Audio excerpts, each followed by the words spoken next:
نفاق نکنیم، منافق نباشیم. عقیده من سنیم، عقیده من اینه که به عایشه دشنام دادن کفره.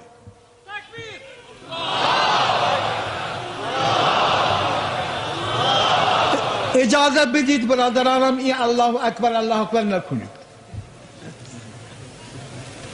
نمایش ندید. امروز یک ملای بدبخت روی همین تریبون اینقدر دروغ گفت، هر دروغی که میگفت این آقایان از اونجا الله اکبر میگفت. شما که نمیدونید ما چی میگیم، چرا الکی الله اکبر میگید؟ دروغ را هم میگید الله اکبر. چی شما من صدا زدم چی عجیب دیدید؟ ولی این بدبخت ها توجه نکردند. اون بدبخت هم توجه نکرد که من دروغ میگم، فکر میکرد این علما که اینجا نشستن همه جاهلن، هیچی نمیفهمم، هرچی من میگم این درسته.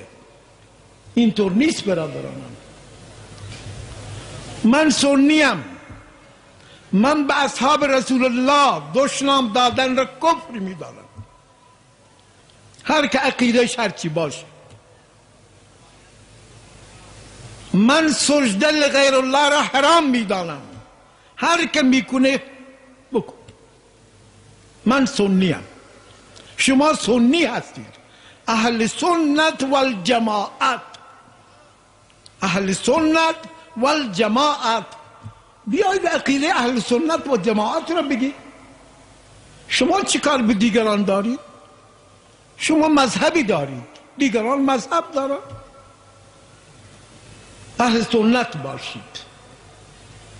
قبر پرستی نزد ما حرامه،